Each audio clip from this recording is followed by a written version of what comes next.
We've talked a little bit on various occasions today about Gen Z audiences, which I'm looking at Ian as I say this, are people born between 1997 and 2012? Yes, 14 to 29-year-olds. 14 to 29-year-olds. So probably not many people in this room. Call it a generalisation, essentially. But we have lessons to learn from a couple of particular projects. Massive and the BFI-funded Escapes programme, which I know a number of the cinema operators in this room are part of. So I'm delighted to welcome to the stage Ian Cartwright from 1155. We'll talk a little bit about those projects and then invite colleagues and a cinema operator involved to share their experiences. Ian. Good afternoon. Very excited to be doing this one. So thank you to James and Phil for inviting us along. It's a great way to share more about both Escapes and Massive. And as the title said, from very first visit to lifelong habit, it's about building Gen Z cinema audiences with Escapes and Massive. Escapes and Massive are two entertainment brands that we've built at 1155, and both are reaching millions of people each month. And we're here today to share some of the great work we're doing at attracting and retaining Gen Z audiences.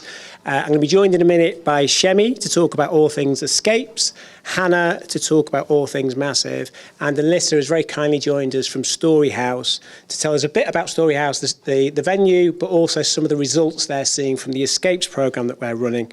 And what's been really important for all four of us is to make sure we give you some really tactile tips and tricks to take away from this. So things that we're doing that hopefully you can take away and use in your venues. I'll be moderating things, and before I kind of get into things, I just wanted to give you a bit of context about who 1155 are and a tiny bit of background to both projects, the Escapes project and the Massive project as well. We'll then start with the panel discussion with Shemi and Hannah both introducing Escapes and Massive. And then Elisa will join us for some questions about both projects. So I'm 1155. I'm one of the co-founders of, I'm Ian Cartwright, I should say, from 1155. And there's been some amazing stories, especially the Merlin presentation about historic old venues that have been restored. And I know there's a lot of sort of history of cinema fans in here. So the name 1155 comes from 1155 Broadway, which was the first building ever to commercially screen a motion picture. So back when Thomas Edison and Muybridge were capturing galloping horses, flying pelicans, the Holland brothers opened up a kinetoscope parlour at 1155 Broadway and charged people a nickel to see the zoetrope. So that's where the name comes from, 1155. I'm slightly outside of the Gen Z demographic, which, as Phil said, is 14 to 29. I'm the co-founder of 1155, an independent entertainment group that actually turns 18 this year. So the agency and the group has grown up with Gen Z audiences through everything we do. And it's essentially where the group is made up of entertainment specialist marketing agency, 1155, and then two consumer-facing brands, which is Massive and Escapes. The agency part of the business, we work with entertainment companies and consumer brands using entertainment to kind of cut through and grab attention of audiences. And for a lot of the work we do is based on the insights and learnings from creating, launching and running both Escapes and Massive, and that feeds into our agency work. And on the agency side, we work with clients like Universal Pictures, A24, Studio Canal, Adidas, Campari, American Eagle and Shiseido. On the Escapes side of things, I think it was maybe 2 years ago, I was here to introduce Escapes. So Escapes was a BFI tender. The BFI, as we heard in one of the panels, do lots of insights and research into audiences. And one thing they found coming out of COVID, and a lot of research they did, particularly around some of the cinemas that they gave COVID recovery funding to, was there were particular audiences that weren't going to those cinemas, and they did some research, and price was a barrier to that. So the BFI had an open tender for the industry to apply for, where they had some funding available to essentially put on free screenings in hundreds of cinemas across the UK to bring new audiences to cinema. And that was a really interesting proposition. As a marketing agency, we work a lot trying to find audiences that are already engaging with cinema, engaging with film. This was about finding people that aren't engaging with cinema, aren't engaging with film. So we couldn't do it by using our usual tactics, talking about film reviews or using the existing audience channels that were there. we had to kind of approach it in a different way, and we chose to kind of look at, I guess, the emotional attachment to cinema, or an emotional response to it was actually what's one thing that everybody in the UK could probably do with is like a break away from it all, a chance to escape and a chance to get away from it all. And we positioned this project all around the brand Escape, so offering people an escape to the cinema. Shemi will talk about some of the results that we've delivered so far. The project. We've had lots of learnings, and thank you very much to the cinemas that have been involved. It's really moved on and developed from working with you guys along the way. We've got Jordan in the house today. Where's Jordan? Just up the top there. We're still looking to sign on cinemas, so when you hear a bit more about it, if you'd like to hear anything else about or join the programme, please do speak to Jordan. It's worthwhile saying Escapes, as I say, is all about brand new audiences, and it's actually open to everybody. So it's not particularly focused on Gen Z audiences, but we found at the end of last year, it was with Mr. Burton, we had only 3% of our audience was Gen Z. So what we're all constantly doing is looking at the audiences that we're attracting, and then if we're doing well with those audiences, what other audiences can we bring in? Crucially, we don't want this to be a film club. We don't want the same audience coming again and again. We want brand new audiences. Think of it at the top of your marketing funnel. We hopefully bring brand new audiences to your cinema, and then it's over to you to kind of develop a relationship with those audiences. What's really good for this presentation is that, as I said, back end of last year, we were sort of seeing 3% of our audience were Gen Z. We've put lots of things in place to reach that Gen Z audience, which Shemi will take us through. The other project is Massive, and this is something that we launched in 2018.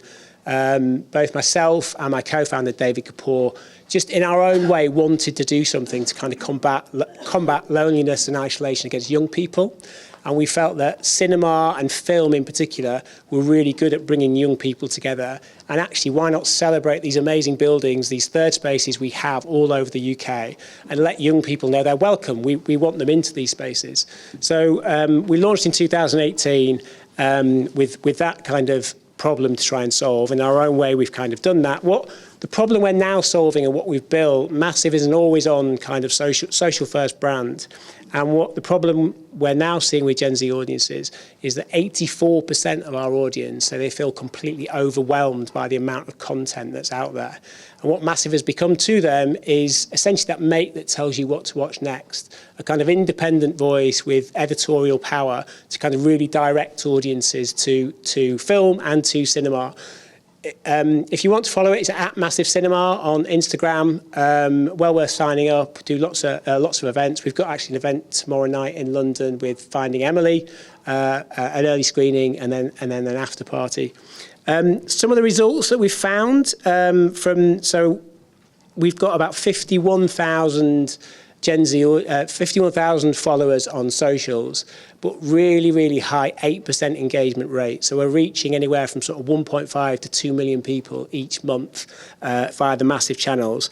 And same as Escapes, actually, a lot of research and surveying is done with this audience. And what we're finding from the Massive audience is 76% of our audience are more likely to watch a film that's recommended by Massive.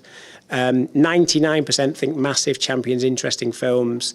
96% enjoy watching films in the cinema, which is great. 86% are heavy cinema goers, so they go once or more a month. 32% of them are going once a week or more. And 69% watch at least one film a week at home. And I think that earlier presentation of at home and in the cinema is crucial. So Massive Cinema focuses on film, both in the cinema and at home. What I'll do now is I'll introduce maybe Shemi, if you want to come up first and just introduce all things Escapes, and then hand you over to Hannah and then start the panel.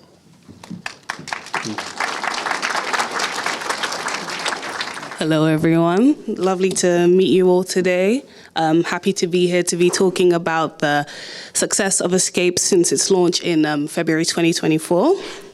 So just to bring you up to speed, Escapes is free cinema tickets for everyone. Every month or on a reoccurring basis, we give people the opportunity to see brand new releases before anybody else for free. So in terms of its current successes, Escapes has 200,000 tickets claimed and 53,000 people signed up to hear more from cinemas, and that database constantly grows. We've also seen a lot of really positive behavioral shifts in people as Escapes is to engage people who aren't necessarily the most engaged by cinema or have not been to the cinema at all. So based on our survey data, we've seen that 50% of attendees are new to the cinema that they're visiting through Escapes, and 30% of people are new to cinema going. And that number is on average and has been growing since launch. And most positively, we've seen that 90% of people say they are likely or very likely to return for a paid cinema trip. So we are very happy with these results. But as mentioned, Escapes is for everybody. It's not just Gen Z. And we always like to make sure that we're well representing all groups of people. And one of the findings that we observed by the end of the first year of Escapes is that Gen Z was a very underrepresented group in our audience data, only making up 3% by then. So we have started to shift our strategy to best reach these audiences. So we do this through a blend of approaches per campaign. So we run hyperlocal meta advertising, which means that we geo-target the venues that are participating in an Escapes event. And if someone is served an ad, they are 17 kilometers away from an Escape cinema. So once they see an ad, that means that they are well able to access the offer. In addition to that, we run advertising on TikTok and Google. TikTok is a really good platform for reaching Gen Z audiences as it has a very high user base of people in this audience. And then Google helps us through SEO. Anyone searching for cinema tickets, discounted tickets, free tickets we're able to be the first person that they see for them to be able to sign up, find out what's going on. We then support our campaigns with press in national and regional outlets, especially in outlets that have a high readership of Gen Z, so outlets like The Hollywood Reporter, The Digital Spy, Time Out, and others alike. We also have just an organic social presence in general, recently building on TikTok, but also on Instagram and Facebook to just ensure that we're sharing content where these audiences reside, especially with how algorithms work and how content can be shared, whether it's been shared today or last week or like 2 months ago. Content is always circulating on these platforms, so we always want to make sure that we have presence on there. And this is through a blend of different content with like event promo as normal, but then also exploring things like meme formats, user-generated content, and just other industry pieces of content. And then we also use influencer partnerships as part of our campaigns. We feel like this is a really good approach in terms of reaching Gen Z audiences, as a lot of Gen Z tend to follow different creators or different platforms that have something to talk about that they really trust or are really interested in. So we feel like being visible there with Gen Z's favorite creator, for instance, is a really important thing. So that's our campaigns in a nutshell. But as of late, we've began to run standalone marketing activity. So we do this to just further the awareness and reach of Escapes. So through things like on screen, The Great Escape, which was a creator-led campaign where we invited creators to visit independent cinemas that they'd never been to and have a day of escapism there. Cinema of the Week, where we spotlight different venues that we partner with in order to just give audiences more information or just spread that awareness of venues that they're discovering for the first time through Escapes. And then more recently, one of our first brand campaign called Love Letters to Cinema that we ran in February, which was a Valentine's Day adjacent campaign where we invited our own audience as well as industry voices to share their love for cinema by writing personal letters to cinema about the different reasons why they love the cinema, whether it's about taking a break from the day-to-day, early memories with family, or just the escape that cinema can bring. So through all of these pieces of activity, we aim to create that emotional connection or just increase that visibility or discoverability of Escapes and the venues that we partner with. And through these shifts, we've seen a lot of uplift in our audience, especially with Gen Z. So for instance, during our Wasteman campaign, we saw 38% of people under 30 in our audience. So that was like the first really big stride for us, because we went from 3% by the end of first year to 38% with Wasteman in February. And then even more recently, with our Exit 8 campaign that wrapped in April, we saw this number at 44.6% under 30s. So it's great to see that the changes that we've made are being able to increase the representation of this audience group in our audience base. And I look forward to talking more about, in depth about how we do this. But I'm going to pass over to my colleague Hannah to talk about Massive now. Hello, everybody. I hope you're having a good day. Me and Shemi have just come in for this part, but I've heard there's some really great panels before, and I'm hoping this can be equally as helpful. Obviously, as Shemi was just saying, Escapes is about, garnering new audiences who are not necessarily diehard film fans. Massive is about engaging young people that love film, and engaging them. Obviously, we want to grow and make massive as possible, but also about kind of making sure they come back, retaining them and growing our audience. And it's been really nice to see a lot of our screenings. We see the same faces quite a lot. I run everything editorial and social for Massive. And basically, we want to engage and retain our audiences by acting as their first access to all things film. So the way that we do that is through a lot of varied organic content, largely on Instagram, but we're growing our TikTok as we speak. This is amongst a number of things: memes and kind of funny content, behind the scenes content, trailer drops, news, junket content, just kind of trying to talk about everything first. We've also recently launched a podcast to kind of help with this, to add more of a review and commentary angle to our content. I think that bespoke curation is really important. We have Film of the Week, which is our weekly strand where we pick a film to highlight and promote on our socials, as well as our Massive Recommend strand, which you can see here with The Secret Agent, where we pick perhaps a lesser known film that's coming out and deep dive into our audience and why they might like it. We try and cover films of all scale. We talk about hidden gems, we talk about blockbusters. If we think it's something that will resonate with our audience, we want to talk about it. Then the kind of big question is, how do we gauge whether or not something will resonate? Our social strategy is informed by a twofold approach. The first is, and this might sound obvious, but it's staying on top of current trends, both in the film space and kind of wider, to speak to Gen Zs who are a demographic who are like so tapped into everything to do with the internet and everything that's going on online. You do need to know them, and to know them, you kind of need to be engaged in that. So staying up to date with what they're watching, who they like, what is going on culturally in the world, and the kind of wider music, TV space as well. The way to do this is by simply just scrolling on X, on TikTok, on Instagram, not to encourage loads of doom scrolling. But I do think it's important, to be part of the conversation with Gen Z, is to, know what they're talking about. Then you can approach the conversation as an equal rather than as an outsider. And also, as well as staying on top of social media trends, we glean our audience, like Ian was talking about this, but from regular surveys. So we survey our audience every quarter. We do quarterly insights, and we also survey our screenings after every event. We ask them about where they're getting their content from, what social media platforms they're using, what actors they like, what they're most excited for. And this just helps back up what we're seeing on social media and informs our approach. I think it's also really important to remember that trends change really quickly, and a lot of social media content is trial and error. For me, in the way that I approach the strategy, I'm constantly thinking and developing new content strands and ones that I think will work for our audience. But if I try them and I don't get the response or numbers that I predict, I'll try again. I'll maybe vary the copy, vary the imagery, vary the way it's positioned on socials. And if it's still not working, I will bin it and I'll just move on to the next idea. Trends and overall taste of Gen Z are constantly changing. So I think, to be wary of that is really important. Another facet of what we do at Massive, which is important to us, is custom design for socials.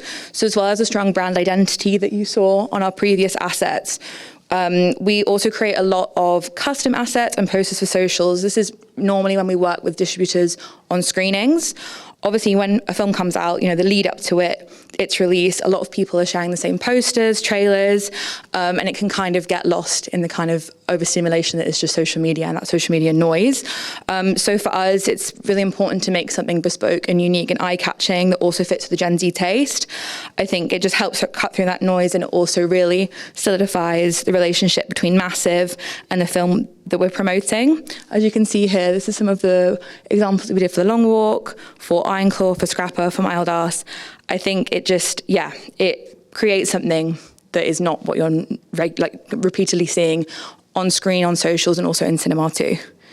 I've also put, kind of leading on to this design, an example that I think is really good. I'm kind of biased because Hyde Park are my local, but Hyde Park Picture House, I think, does this really well. I think that, they are able to incorporate design elements quite easily. They're not changing too much of their own branding, but they're adding kind of fun colors, different fonts, this kind of sticker elements that we see Gen Z resonate with to kind of curate this. This is for their 16 to 25s program. And I think also as well, in kind of that bespoke curation, they regularly pick a 15 to 25 film of the week. And I think what that does is, whether or not they've programmed this with under 25s in mind, it's giving, as Ian was saying, there's so much choice, there's so many things to watch, and it's really, really hard to pick what you want to watch and what you want to put your money towards as well. So I think every week having this kind of curation that really is like, this is for you and this is for Gen Z, I think is really important to help cut through that noise. So I think they do that really well. And this sits on their mailer and their socials. But I think if you look at their kind of page, it's not that they're like completely changing their identity and brand to fit with Gen Z, but they're adding these elements to cater to them, which I think is really nice. So I think, that's all from me, and we'll pass on to Lisa. Hello. Thank you for that. We're now joined from Alyssa from Storyhouse Cinemas. Alyssa, do you want to just introduce yourself, the venue, and then maybe talk a bit about what you've seen on the results of the Escapes campaign? Yes. So I'm Elisa. I'm the cinema manager at Storyhouse in Chester. So Storyhouse, it's not simple to describe Storyhouse in words, really. Storyhouse incorporates a library, a cinema, 92-seat cinema, a 800-seat theater, a smaller theater of 150 seats, a restaurant, a community space, all together in the same place. It's a community hub. We are a charity, and we are a no-profit, and every penny customers spend with us, we reinvest them and put them back into the charity. So I manage the cinema. And we have been joining Escapes since it started in February 2024. And for us, has been a really positive experience. Fantastic. You were mentioning earlier some of the stats in terms of the customers. So what we feel Escapes does, so it's worthwhile. Everything that Shemi ran through, that's kind of fully funded by the BFI. So that's all done as a kind of marketing campaign for cinema, all about new audiences, driving them into cinemas across the UK. And then maybe, Alyssa, if you want to share some of the stats about because the really important thing is we don't just get them in once and they disappear. We want repeat custom, and the funding from the BFI was all about creating new customers, but creating a new audience stream for the future. So there's a new audience that's created for kind of future films that are released. Yeah. So for us, what we are doing with Escape screenings, of course, it's every month, usually on a Monday. Recently has been changed a bit, but Monday evening, we open the doors for our Escapes customers. So they attend this free screening, and we do offer them free popcorn. I need to say most of the screenings are sold out, and often we need to turn people away because we have no seats left. So we welcome them with free popcorn, which they really like. and then we introduce the film as well. So both of these are very good occasion and opportunities for us to engage with these customers. Some of them are regulars, or people that have been in Storyhouse before, and some are new. So for us, it's really important to have that first connection, that first moment of talking to them and tell them what Storyhouse is, what we do, and we tell them all about our membership schemes, our program, what we offer, and all the things we do. So that is a very good, important thing for us. After that, what happens is that your team Escape's team, share with us the data of these customers. So we get back to them and we invite them for free to visit again the cinema. So that particular thing is not just to give free tickets to these new customers, but it's also to kind of invite them back and create a long-term kind of relationship. So we want them to feel welcome, to create a very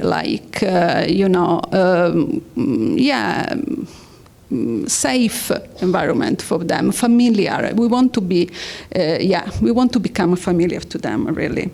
So the stats are that since we started, we had 411 different customers, unique customers, new customers that attended the Escape screenings. And 28% of them came back to another Escape screening. 27% later booked a paid cinema ticket at Storyhouse, and 40% of them attended another event in the building. So that is really important for us because it shows how they didn't come just to watch a film, but they came back and they're discovering Storyhouse, all the offer that we do have. Yeah. Amazing. Thank you very much for that. A few questions, because obviously some great tips and tricks in there for attracting Gen Z audiences. What have been, maybe start with you, Shemi, what's been the most effective ways of engaging Gen Z for you? I would say using TikTok has definitely been one of the more recent ways that we felt like have been really effective, especially because we've been spending a lot of time trying to make that platform work for us in terms of paid advertising, as Gen Z tend to use that platform the most. And through the work that we've done, we've seen a lot of success. For instance, during our Exit 8 campaign, we felt like that's the most successful TikTok campaign we've run to date, because we saw 510 conversions come through on that platform. So we felt very, very positive about how that worked for us, especially because with the age targeting, we were able to see that over 80% of people that we reached on TikTok were within that age demographic that we wanted to see. So I feel like that's definitely one. Another one would be influencer partnerships. I think that in Gen Z culture, people tend to follow their favorite creator for whatever reason, and I feel like when you meet those people, when you meet those community leaders and you share your offer with them for them to then share with their audience, it makes it easier for the Gen Z audience to be more receptive to the offer, as opposed to discovering it for the first time. If someone that they trust is already talking about something that they're interested in, then they're more likely to engage. So I feel like those are the two biggest ones for me. Great, thank you. Hannah? I think for us, we found our massive news segment has just kind of taken off. This is just where genuinely I'm just keeping an eye on Twitter, and I'm what will our audience like? What should we post about? And it's just casting news. A new director's got a new film coming out, and imagery and trailers from that. I think especially when you're kind of one of the first to break that, we're not Deadline, we don't have access like that, but you can be pretty quick with it, especially when it's catered. An example that I would say was the new film from Alicia Rawaka, the Three Incestuous Sisters, that's starring Josh O'Connor, Saoirse Ronan, Jessie Buckley, and Dakota Johnson. Those are four actors that we know from just past social media content our audience love. We know we did a screening of La Chimera a couple of years ago and it sold out instantly. We know that's what our audience like, that's what Gen Z is like. So we posted that a couple of maybe an hour after it was announced on Deadline, and it just like blew up on our platform, and we just are doing that more regularly now. We're doing trailer drops. We recently dropped the trailer for Finding Emily, and it's got more views on our feed than it had on the original distributors. So I think it's just, being in tune with what kind of things will excite your audience and trying to get it out as quickly as possible. It's worthwhile saying Massive do the quarterly survey that is available on the 1155 website, actually, which will give you lots of information into Gen Z trends, basically, if you want to pick up on that. And then anything particularly at Storyhouse that you guys are doing? I know you're not in the marketing team, but anything that you guys are doing to attract? It's not my expertise, the marketing. But we do have a Letterboxd HQ account. And our young audience really interact with that, and they interact with our account there.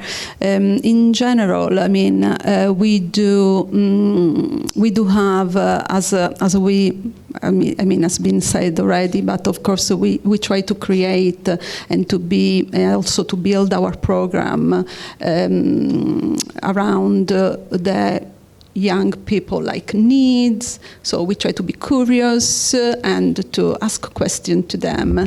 And so we found out the need from them to talk about films after watching a film, just stop by and have a discussion around films. So we have now is the third year of our Real Talk, which is a community film discussion group. They meet every month.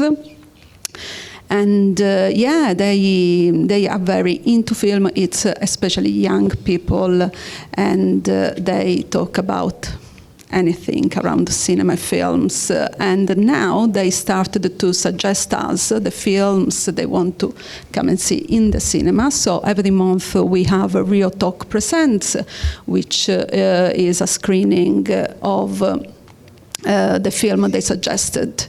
And we can offer, and we offer this screening, so with the Real Talk Present, but also with the Real Queer, that is the same concept. We offer the pay what you can ticket price, so that vary from £4 till the full price, £9.90. So this create accessible and a bit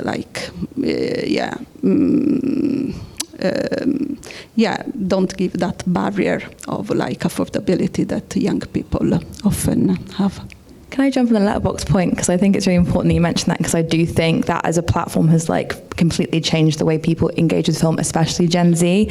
And I think it's interesting when you're talking about community and discussion, because I think we find that as well, a lot of content is also focused around recommendations, because people now, Letterboxd just gives you the opportunity to have the long, a never-ending watch list. And I think especially, as cinemas, if there's an opportunity to screen things early, it's people being able to review it first. Everybody wants to have an opinion, which I think is great. I think we should all speak about and share our opinions on film. So I think, what you're saying about discussion, whether that's in cinema or online, and also offering curated recommendations or recommendations that are informed by your cinema community, is really great for just Letterboxd. I think they do well because they feel like a community. So I think that's what we aim for at Massive, and what I think is good. I think Gen Zs feel increasingly disconnected, so being able to build that community, whether in real life or online, I think is really important. Yeah, it feels like, from what you're saying, and the gentleman from the Richmond Cinema, asking your audience just feels like a really crucial thing, as opposed to sort of second guessing it. Just the communication you can have with audiences these days is incredible because of social media. So putting asks out there to your audience is key. What do you think? I'll go back to you, Shemi. What do you think Gen Z are looking for from their cinema experiences and marketing around cinema as well? I think Gen Z in that realm are looking for what's in it for them, in a way, especially in this day and age where there's a lot of marketing, a lot of things trying to be pushed towards people. They want to know what's in it for them, what can they get out of it. I think also kind of that visibility as well is important, because like I said, in this day and age, especially with like the rise of AI as well, things can be a little bit blurred for people or not completely clear. So being able to make what you have to put out there visible to these audiences in the most authentic way as you can, also in the best way you can, but in the most authentic way that you can, so that when they do see it, they have enough information to be able to make that choice for themselves. Anything from your side? Yeah, I think for us, I think it's about creating a cinema experience that feels more than just watching the film. I think, you know, we're talking a lot about like the eventization of cinema, and at our screenings, our goal is to, like, if people share it online, we want someone that's seeing it to feel FOMO, that they weren't there experiencing it together. We want obviously the film to speak for itself, but we do have a lot of extras normally that we try and enrich the cinema experience, whether it is free F&B, so people really feel like they're getting a good value ticket, or stickers, or like tomorrow we're hosting Finding Emily screening followed by an after party that is themed around the film, so our audiences will leave and be able to continue like walking through the world of the film in that after party. So I think that we find that is really important for our screenings.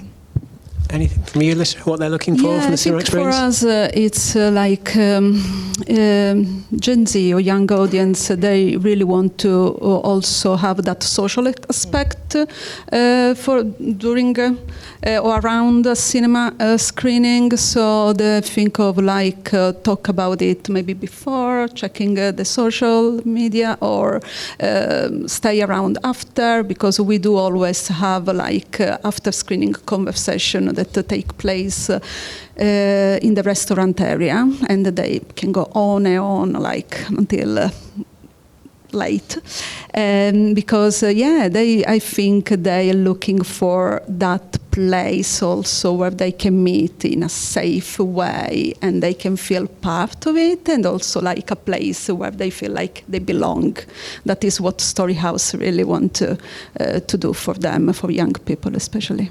That's great. Yeah, they talk a lot about social media and like being enabling you to find your tribe, and I think cinema's got an incredible kind of USP of that tribe can come together in real life in a way, and it might be people you've never met before, but you have a shared passion, and actually create a sense of community around those screenings. Just feels like really, really exciting for kind of Gen Z audiences. Yeah, I want to add as well, off like the back of what Hannah and Elisa have said, I feel like shareability is also really important as well.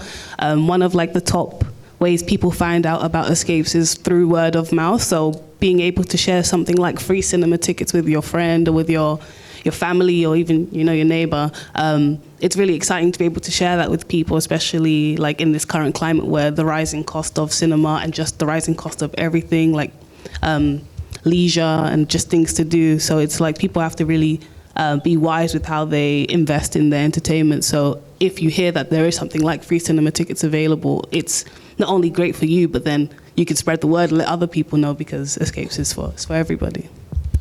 Yeah, on that point, actually, a question that's come in is, what are you doing to grow deaf audiences? Which I know is a part of Escapes, is quite key. Yeah, so for these audiences in particular, we do have a lot of accessibility in mind when we create our assets. So for instance, well, in general, all Escape screenings are descriptive subtitled. So no matter what cinema you're going to, what screening you're going to, there will always be subtitles. So we feel like that already helps with like breaching that barrier for deaf audiences. We have like alt text and descriptive subs on all of our marketing materials. And in terms of like our marketing strategy moving forward, like we are aiming to partner with other like deaf creators to make that more aware for those audiences. And, you know, we're always learning and growing different ways on how to further support that audience in general. Thank you. Another question in is, how receptive are Gen Z audiences to mixed screenings? So something like Rocky Horror and cosplay, are they still a thing? In terms of like dressing up and... I think that's what they mean. Yeah, I think so. I think what's really nice, and I think for me, a really pivotal moment just in cinema going was Barbie, and obviously Barbenheimer.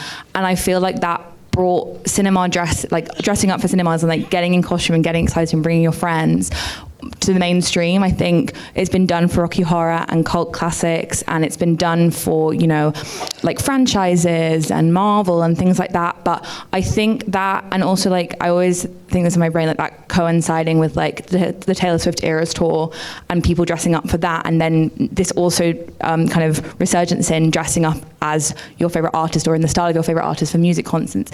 It's kind of this perfect storm of, yeah, it just feeds into eventizing cinema. I think we found that Gen Z like love to live and breathe film. Like a big one for me and for the massive audience was Challengers, and that was such like a fun cinema experience. And then you saw people like share their Spotify stats for the year, and their top listen was the soundtrack. And then we get to Halloween a couple of months after the film was released, and everybody is dressing up as the you know, the three people in the film.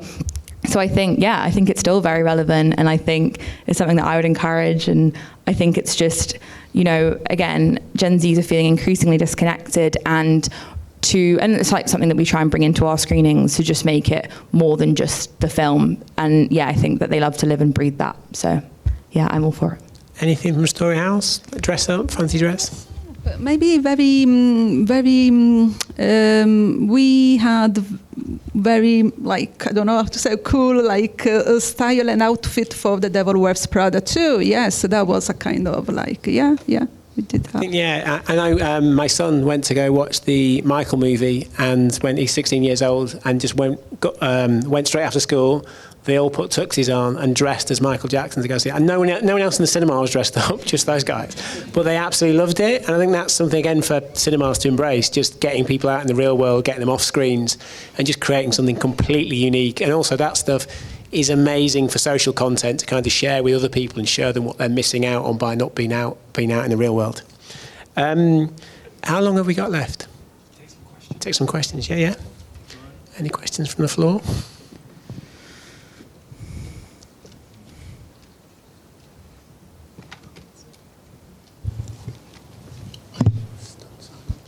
People want a beer, is this what I'm guessing? We can, yeah? Should we do it? There's someone up there. Oh, there we go.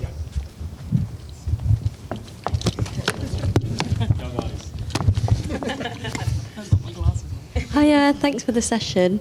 Do you have any tips on surveying your audiences? Because obviously survey data is so important, so it'd be great to hear about how you've gone about that, if you've had to iterate, or any learnings you can share. Yeah.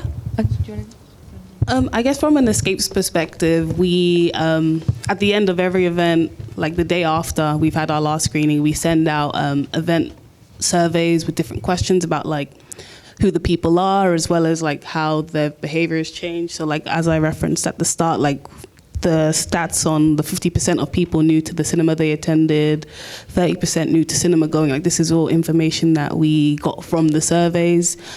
We also do kind of like a smaller, simpler version of surveying on like our Instagram as well, to make it a bit more interactive with like the Instagram sticker with questions, and we kind of get like those shorter snippets of like people's opinions. So you could do like a fully fledged survey, or you could just use like Instagram in that way and get those like shorter anecdotal answers to your question. And there is the bit about the incentive, actually. Oh yeah, and incentive. Incentive is important. People are more likely to engage with surveys if there's something on offer. We used to have travel vouchers as part of our incentive, but then we shifted that to a larger number of smaller quantity gift cards. So like a £50 gift card for one of those gift cards that covers a lot of different brands and such. And we felt like that's further helped us get more information from people. So incentive is key. Yeah, I was going to say the same thing. We run surveys very similarly. We survey our audience quarterly, and we'll always offer like 4 different prizes, so to make people feel like they do have like a chance of winning. We cater it towards our audience. We've given away the Challengers vinyl, we gave away the Sinners soundtrack, we've given away A24 vouchers, things that we think younger audiences will be receptive to.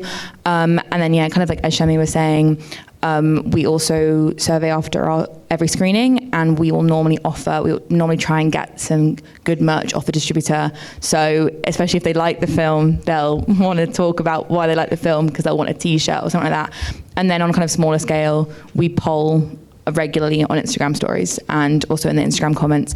Normally we incentivize that too by a slightly smaller prize, like, you know, free trip that week to your local cinema, and that just helps us check in. We've done regular polls of like, what is the film you're most excited for this month, and that just gives us a really good indicator of like, right, what should we be talking about? Is there anything on our radar that we've missed? Alyssa, anything from Storyhouse? I know that we do surveys, I mean, after like, because of course we run also an open air cinema every summer and an open air theatre at the Grosvenor Park in Chester.